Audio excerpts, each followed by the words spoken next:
سلام سلام كبرات تخاتلتي ناي ادينا channel كمي علىكم عابز لكم سلام نطعنا نكون لكم داتمنخو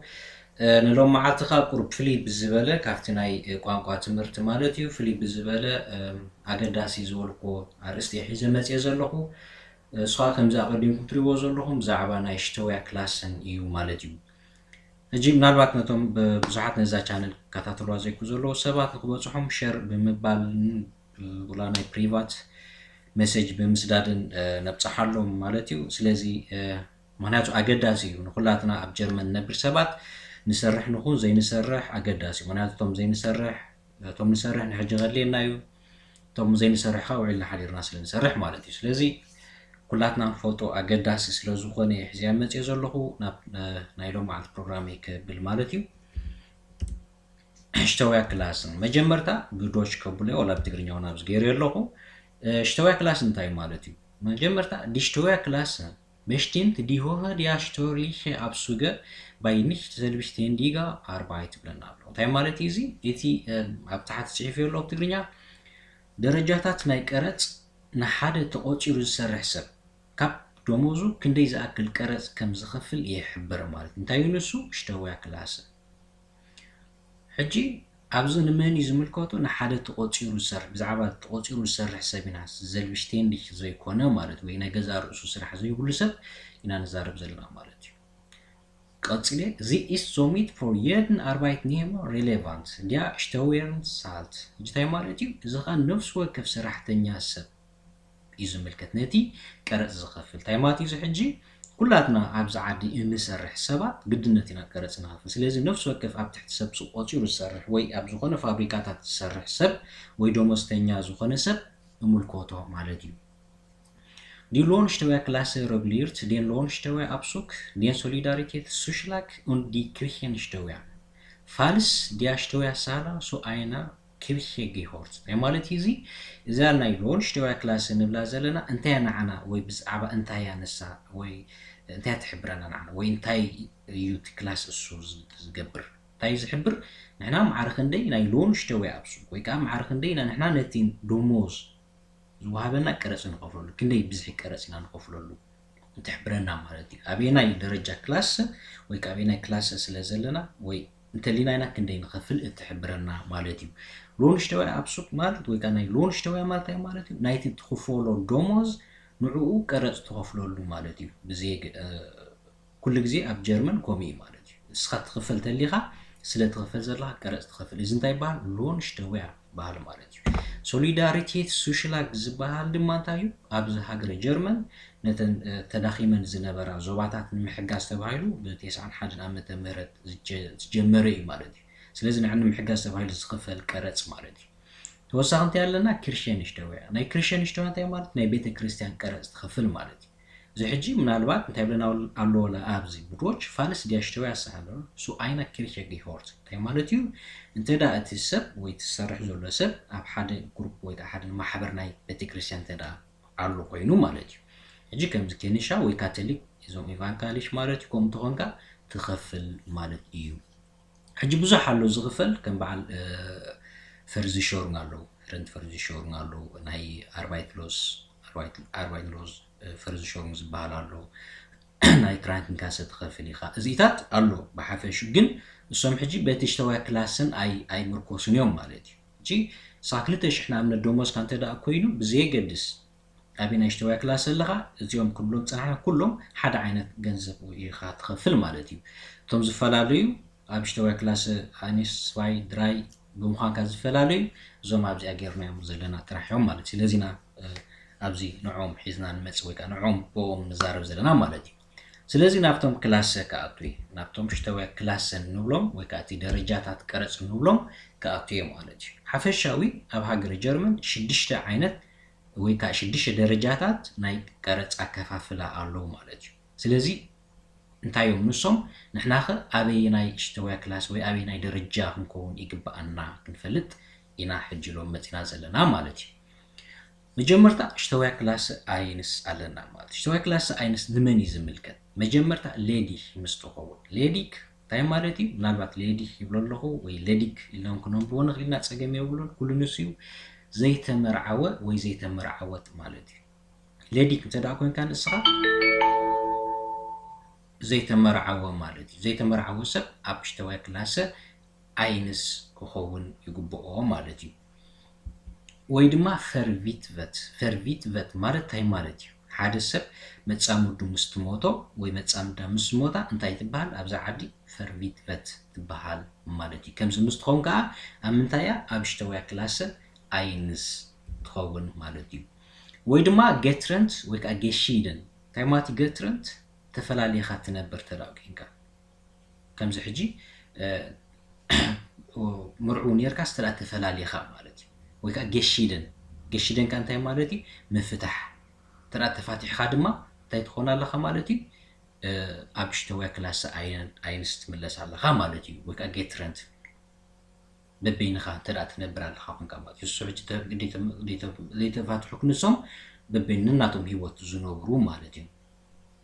ከምዚ ዝኾይኖም ከዓ ኣብ ሽተወያ ክላሰ ኣይንስ ይመፁ ማለት እዩ ብድሕሪኡ ሽተወያ ክላሰ ስባይ ኣሎ ሕጂ ንግረ መንገደይ ሽተወያ ክላሰ ኣይንስ ቁርብ እቲ ተኸፍሎ ብዝሕ ይብል ማለት እዩ ካብ መኒ ብዝሕ ዝብል ክርኢና ማለት እዩ ቁርብ ብዝሕ ይብል ቁርብ ጥራሕ ኣይኮነን ከማን ካብ በዓል ድራይ ገለገለ ሕጂ ኣዝዩ ይበዝሕ ግን ክርኢና ማለት እዩ ብድሕሪኡ እንታይ ክመጽ እዩ ሽተወያ ክላሰ ስባይ ከንመን ዝምልከት ኣላይን ኤርሲሄንድ እንታይ ማለት ኣላይን ኤርሲሄንድ በይኑ ወይ በይና ኮይና ቆልዓ ትዕብ እንተዳ ኣላ ኮይና ወይ በይኑ ኮይኑ ሓደ ሰብኣይ በይኑ ኮይኑ እንተዳ ቆልዓ ዝዕቢ ኮይኑ ኣብ ሽተወያ ክላሰ ስባይ ይኣቱ ማለት እዩ ጌትረንት ሌበንድ ካብለና ኣሎ በበይኖም ዝነብሩ ንኣብነት በበይኖም ማለት ሕጂ ቶም ሰብኣይን ሰበይትን ብሓንሳእ እንተዳ ዘይነብሩ ኮይኖም ሕጂ እቲ ቆልዓ ግን ምስ ሓዲኦም ምስ ዝነብር እቲ ቆልዓ ሒዙ ዝነብር ዘሎ ሰብ ኣብ እንታይ ይኣቱ ኣብ ሽተወያ ክላሰ ስባይ ይኣቱ ማለት እዩ ኣብዚ ኸዓኒ ቁሩብ ካብ ሽተወያ ክላሰ ኣይንስ ቁሩብ ድሓን ዝኾነ ተቆራፅ ኣለዎ ማለት እዩ ሽተወያ ክላሰ ድራይ ንመን እዩ ዝምልከት ሽተወያ ክላሰ ድራይ ንፈርሃይራተተ እንታይ ማለት እዩ ንምርዕዋት ሆሆረስ ኣይንኮመን ብለና ሆሆረስ ኣይንኮመን እንታይ ማለት እዩ ብዙሕ ኣታዊ ምስ ዝህልዎ ኣባ ኮምቢናስዮን ሚት ሽተወያ ክላሰ ፉኑፍ እንታይ ንብላለና ኩሉ ግዜ ምርዑ እንተዳ ኮይኑ ኣብ ሽተወያ ክላሰ ድራይ እዩ ማለት እዩ እዚ ሕጂ እንተዳ ሕጂ ንኣብነት ክልተ ምርዕዋት ኣለዉ እዞም ምርዕዋት እዚኦም ክልቲኦም እንተዳ ዝሰርሑ ኮይኖም እቲ ብዙሕ ኣታዊ ዘለዎ እታ ሰበይቲ ድያ እቲ ሰብኣይ ብዘይገድስ ካብ ሓዲኦም እቲ ብዙሕ ኣታዊ ዘለዎ ሰብ ንሱ ኣብ ምንታይ ይኸውን ኣብ ሽተወያ ክላሰ ድራይ ይኸውን ማለት እዩ እቲ ውሑድ ዝኾነ ደሞዝ ዘለዋ ከዓኒ ኣብ ምንታይ ክትኮን ኣብ ሽተወያ ክላሰ ፉኑፍ ትኸውን ማለት እዩ ምክንያቱ ሽተወያ ክላሰ ድራይ እንተዳ ኢልና እቲ ተቆራፅ ውሕድ ማለት እዩ ኣብ ሽተወያ ክላሰ ፉኑፍ ከዓ ይበዝሕ እቲ ዝቁረፅ ስለዚ እቲ ብዙሕ ደሞዙ ኣብ ሽተወያ ክላሰ ድራይ እንተዳ ኮይኑ ሕጂ ካብ ብዙሕ ደሞዙ ውሕድ ክቁረፅ ይሓሽ ካብ ውሕድ ደሞዛ ብዙሕ ክቁረፅ ማለት እዩ እንተዳ ንስኻ ብዙሕ ደሞዝካ ኮይኑ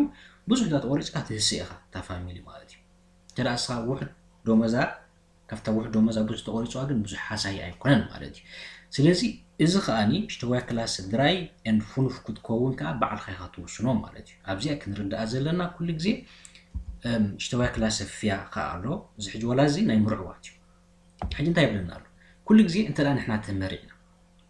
ተመሪዕና ናይ ፊናንስ ኣምት ከድና ምርዕዋት ከም ዝኾንና ብሽታንደስ ኣምት በቲ ዝደልይዎ ወረቐት ምርዕዋት ከም ዝኾንና እንተዳ ኣረጋጊፅና ኣብኡ ምስ ከድና ኣውቶማቲክ ሽተወያ ክላሰ ፍያ ኢና ንኸውን ማለት እዩ ክልቴና ሰብኣይን ሰበይትን ብዘይገድስ መን ይድሰርሕ ካብ ክልቲኦም ድም ዝሰርሑ ወላ ሓደ ብዘይገድስ ኣውቶማቲክ ሽተወያ ክላሰ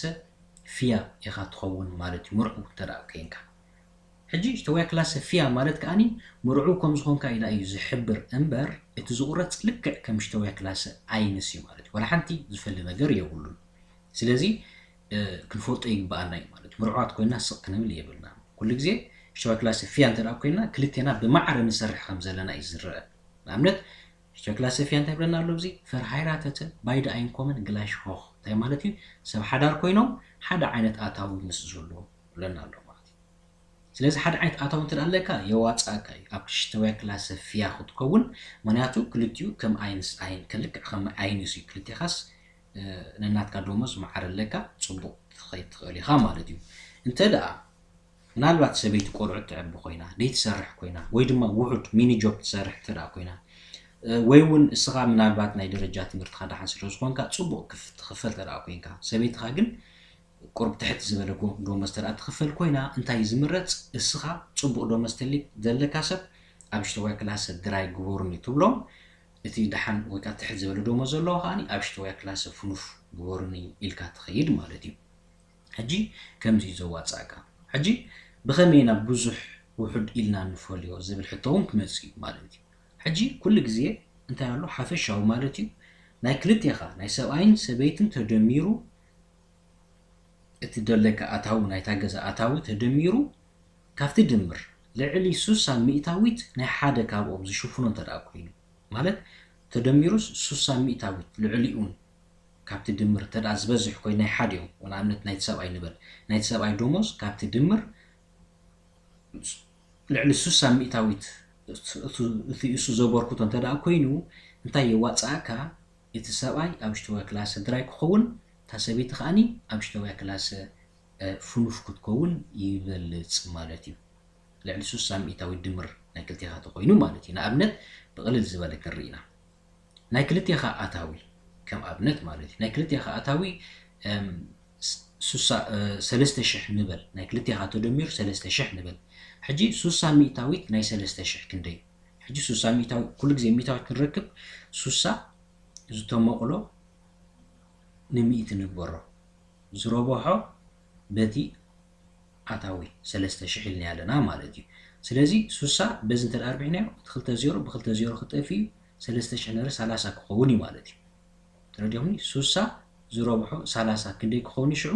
1800 ክኸውን እዩ ማለት እዩ ተረዲኹምኒ ሕጂ 60 ሚእታዊት ናይዚ ናይ ክልቲኦም ድምር 3000 ተደኣ ነይሩ ኮይኑ 60 ሚእታዊት 1800 መፂ ኢለ ኣሎ 1800 ተደኣ ናይቲ ሰብኣይ ኣታዊ ኮይኑ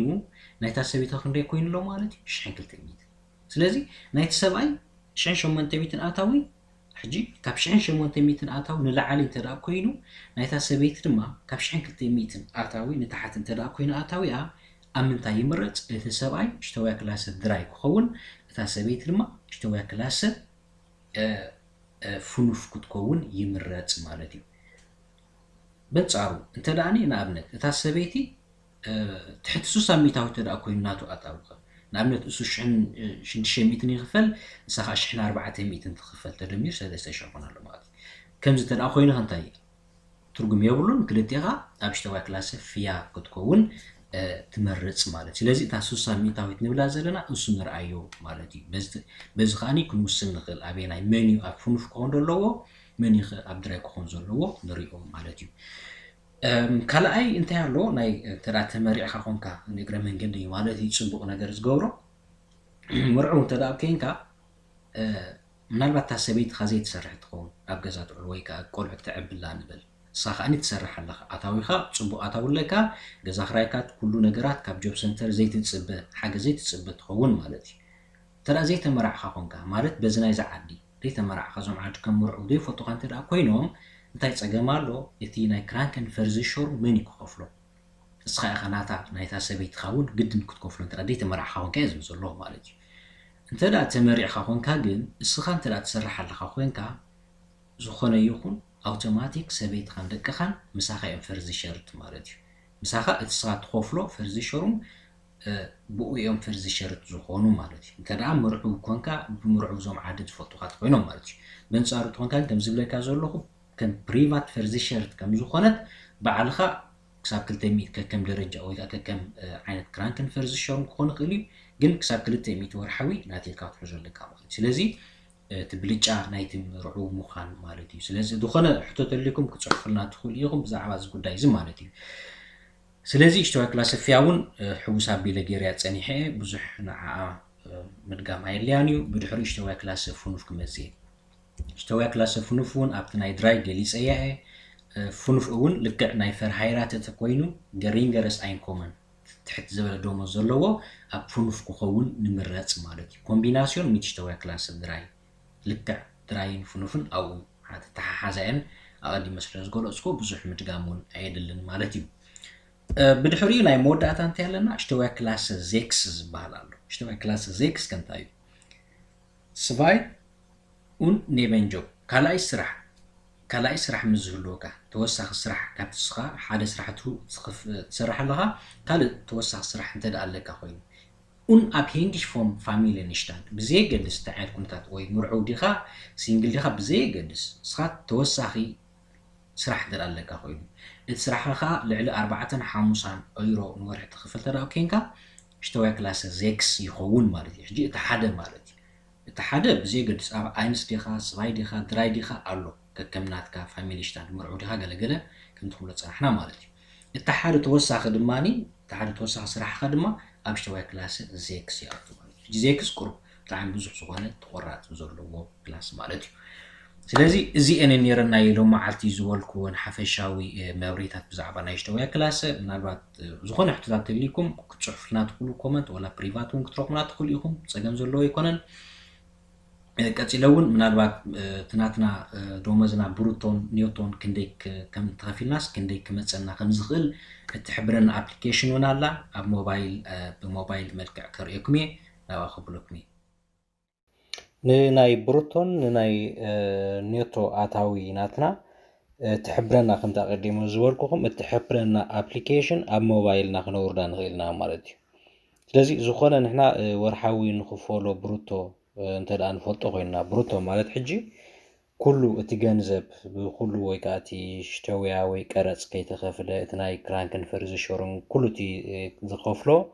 ከይተኸፍለ ዝመፀና ብዙሕ ገንዘብ ማለት እዩ እቲ ብሩቶ ንብሎ ዘለና ስለዚ እቲ ብሩቶ ናሃና ኩሉ ግዜ ንፈልጦ እንተዳ ኮይና ክንደይ ኔቶ ክመፀና ከም ዝኽእል እትሕብረና ኣፕሊኬሽን ከርእየኩም ማለት እዩ ሕጂ ኣብዚ እዚኣ ብሩኖ ንብላ ዘለና ኣፕሊኬሽን እዚኣ ብሩኖ እትበሃል ዘላ ኣፕሊኬሽን ንሳያ እምበኣር ከምዚ ዓይነት ስራሕ ትሰርሓልና ማለት እዩ ሕጂ ኣብዚ መጀመርታ ምስ ኣውረድናያ ኣብዚ ክንሪኣ ክንክእል ኣለና ኣብዚ ላዕሊ ሕጂ እንታይ ትብለና ኣላ ሞናትስ ጌሃልት ይብለና ኣሎ ሞናትስ ጌሃልት ማለት እንታይ ማለት እዩ ኣብዚ ሕጂ እቲ ብሩቶ እቲ ንሕና ጠቕላላ እንኽፈሎ ወርሓዊ ኢና ክንህባ ማለት እዩ ስለዚ ኣብዚ እቲ ክንደይ ከም ንኽፈል ንህባ ኣብዚ ሽተውያ ክላስ ዝብል ዘሎ ኸዓኒ ኣበየናይ ሽተውያ ክላስ ኢና ንሕና ዘለና ከምቲ ኣቐዲምና ክንገልፆ ፅናሕና ሽተውያ ክላስና ንፈልጥ ኣለና ኤርስተ ሽተውያ ክላስ ድና ሽተውያ ክላስ ስባይ ድና ወላስ ሽተውያ ክላስ ድራይ ፍያ ፍኑፍ ወይ ከዓ ዜክስ እዚ ፋክተር ዶሮ ዳሓን ብዙ እንደፎ ግን ኣብዚአን ኩለን 6 ዓይነት ሽተውያ ክላስ ኣብን ንመርፅ ማለት እዩ ንኣብነት ሌዲክ እንተዳ ኮይኑ ወይ ዘይምርዑ እንተዳ ኮይኑካ ሓደ ንምረፃ ማለት እዩ ሽተውያ ክላስ ኣይንስ ኢልና ንምረፃ ኣይንስ ኢለ መሪፅ ኣሎ እዚ ከዓ ቡንደስላንድ ዞባ ማለት እዩ ኣብዚ ኣበየናይ ዞባ ንርከብ ዞባና ዘን 16 ዞባታት ናይ ጀርመን ኣፍታ ዞባ ኣፍታ ዘለናያ ዞባ ንመርፅ ማለት እዩ ክርስቲያን ሽተውያ ንኸፍልና ኣይንኸፍልን ንሕና በዓልና ኢና ንውስኖ ማለት እንተዳ ዝኾነ ሰብ ከምዚ ካቶሊክ ወይ ከኒሻ ኮይኑ ሽተውያ ክላስ ክርስቲያን ሽተውያ ከፍል እዩ ስለዚ እዚ እያ ይገብሮ ወይ ጠውቃ እያ ትኸውን ማለት እዩ ዘይከፍል ተዳ ኮይኑ ካብ ወፃኢ እንተዳ ኮይኑ ግን ናይን ይገብራ ንዓንተ ዳ ጠውዕ ከነዛ እያ ናይን ትብለላ ትቕየረልካ ማለት እዩ በሸፍቲንግስ አርት ብላሎ እዚ በሸፍቲንግስ አርት ማለት ንስኻ ትሰርሖ ስራሓት ማለት ስታንዳርድ ኢኻ ትገብሮ እዚ ማለት እዩ ኣሱቢ ኣውስ ቢልዲንግ ዝገብር ሰብ ቢኣምተ ከምዚ ናይ መንግስታዊ ስራሓት ቤት ፅሕፈት ትሰርሑ ማለት እዮም ዞንስቲገኦ ንብላሎ ንግደፉ ዳሕኒ ስታንዳርድ ኢኹም ትገብሮ ማለት እዩ ክራንክን ፈርዝሸሩን ድበዛሕና ገዘት ስሊሕ ኢና ገዘት ስሊሕ ንገብሮ ፕሪቫት ኮይና ፕሪቫት ንገብሮ ኢና ተዘይኮይኑ ገዘት ስሊሕ ኢና ንገብሮ ወይ ዝሕጋዊ ዝኾነ ፈርዝሸሩን ማለት እዩ ወይ ብውልቂ ደይ ትገብሮ ነገር ክራንከን ካሰ ናትካ ኣብዚ ትመርፅ ማለት እዩ ናይ ክራንከን ካሰ እዩ ዘለካን ዲኣካ ድዩ ኦካ ድዩ ዝተፈላለዩ ዓይነት ክራንከን ካሰ ኣሎ ኣብኡ ትመርፅ ማለት እዩ ናተይ ሕጂ ዲኣካ ስለ ዝኾነ ዲኣካ መሪፅ ኣለኹ ማለት እዩ ኤልተር ኣልስ ድራኢንስፋንስ ይያረ ልዕሊ 23 ዲ ዓመትካ ብለንሎ ተዳ ኮይነ እወይ ይብላ እዚኣ እያ እገብራ ማለት እዩ ሳይትራውን ፕሮሞናት ወርሓዊ ዝመክፈል ገንዘብ ዲ ወላ ዓመታዊ ተጠዊቕያ ፕሮያርቶን ዓመታዊ ተዘይኮይኑ ወርሓዊ እንተዳ ኮይኑ ደሞ ዘይ ወርሓዊ ይገብራ ማለት እዩ ኣበየናይ ዓመተ ምህረት ኣለኻ ያር ብለና ኣሎ እዚ ኸ ኣበየናይ ዓመተ ምህረት 2019 ኢኻ 20 ትገብራ ማለት እዩ بونش نيوتو بلالو زي دحن بزي ايليناني مناتو نيوتو نحساد ليكا تغبرو شو بروتو خنديكم دمصيخ نغركا ግን احنا انت ديلنا لنا ካብ بروتو ናብ نيوتو زغيرلنا ስለዚህ ንግደፎ ወልሓንተ አይን ገብረሉን ማለት እዩ ስለዚህ ክምለስ እዚን ኩለን እዚን ከምቲ ዝግባእ ምስ ገበርናዮ አው ሞዳታ ሽዑ አፍቲ ሞናትስ ጊሃልት ክንደይኩም ደኾነ ደሞዝና ነጥዎ ነዚያ ተጠዊቂያ እዚ ክመጽለይ ማለት እዩ ንኣብነት 2000 እንተ ዳ ዝኽፈል ኮይነ بروتو ناتي ماتي بروتو ناتي كلتش زغفل تدا كوينه مخاش توا كلاس اينس كوينه اب زوبا هامبورغ كريشش توا دي كفل تو كوينه كيندر تزي حالي كيندر بلالو صا كيندر تزي حالي ما ناين ليلو زخلو زنتر عمليه صبالو كوينو لك شحن 410 تخلتن 57 سنتيم يخفل مالتي حجي زي ارون تحت زلان تدا هريميا انتاي كم زخفل كترينيا لون شتويا مالت زلون شتويا 271 تبلن الله حج كالكوليت شح ايرويزي 271 سنتيم تبلن الله مالت لون شتويا انتي مالت يقرص نايتي اسخات خفولو دوموس ناتو قرص تخفلو نايت تخفولو سا ገንዘብ እሱ قرص تخفلو ማለት እዚ ሶሊዳሪቲ ሶሻላግ ዝብል ዘሎ ኻኒ እዚ ናይ ሶሊዳሪቲ ከምዚ ናይ ኣብ ፖለቲካ ተማሂርና ንኾይና ናይ ኢስት ጀርመን ናይ ዌስት ጀርመን ኢሎም እቶም ተሃስዮም ዝነበሩ ንምሕጋዝ ኢሉ ዝወፀ ኮይኑ ዝቁረጽ ማለት እዩ ዝኻኒ ፍሊሽቲ ወይ ከን ኩሉ ሰብ ክገብሮ ዘለዎ እዩ ማለት እዩ ክርሽንሽተውያ ኣይከፍልን እየ ስለ ዝበልኳ ዜሮ ላ ማለት እዩ ረንት ፈርዝሾሩም ናይ ረንትን ፈርዝሾሩም 186 ዩሮ ትኸፍላላ ማለት እዩ 2000 ኮይኑ ደሞስካ ኣርባይት ስሎዝን ፈርዝሾሩም ዝበሃል ከኣኒ ከምዚ ምስ ስራሕ እንተዳ ስራ ወይ ተሰጊካ ወይ ስራሕ እንተዳ ደይረኸብካ ኾንካ ብድሕሪኡ تخفولو ገንዘብ ማለት ይፈርዝ ሸሩም ተኣትወሉ ይዝኻኒ 24 እኽፈል ካብ 2000 ማለት እዩ ናይ ክራንከን ፈርዝ ሸሩም ካብ 161 ዩሮ ወርሓዊ ትኸፍል ማለት እዩ ክፍሌገ ፈርዝ ሸሩም ካብ 35 50 ስለዚ እዝኻ እንታይ ከም ዝኽፈል እዩ ዘርኤና ዘሎ ማለት እዩ ኣብዚ ሕጂ እንተዳ ኣስተውዒልናሉ ኮይና ብዘየገድስ ኣበናይ ሽታውያ ክላስ ኣለኻ ወላ ስባይ እንተዳ ጌርናዮ ترى نري لنا خوينا كل جزئين ترايز غير اتلون شتويا تنايت قرص ገንዘብ تخفللون ناي سوليداريتي سوشلاغن ترايز غير مالتي እዚ በዓል ረንት ፈርዚ ሾሩን 40 ስሎስ ፈርዚ ሾሩን ክራንክን ፈርዚ ሾሩን ፍሌገ ፈርዚ ሾሩን ዝበሃሉ ብዘይገድስ ኣበየ ናይ ዓይነት ሽተወያ ክላስ ዘለኻ ኩሉ ግዜ ኮንስታንት እዩ ናይታ ዶሞስቲያ ማለት እዩ ንኣብነት ወላ 5 ተዳጊረዮ እሱ ኣይጎድል ኣይውስኽ ማለት እዩ ኣይጎድል ኣይውስኽ ጥራይትን ዝጎድላን ዝውስኻን لونشتويان سوليداريتي سوشلاغن تراي اين مالتي سلازي كرات تخاتلتنا ازي ابليكيشن ازيا بزح كتحجزنا سلا اتخيل وي اقداسيت كوينه سلازرخبوا حزيا مصي زلخو مالتي سلازي مستي اقديم خغلص صنحخو بزعبه ناشتوي كلاسه تحجزكم انتخيليا سلازي نلو معات زبولكو بروجرام زيانيرا سلاسه صنيلكم استخاتلكمني ازي مسجن كساب زمص زولو غزي بخال مدام نرهب سسنايو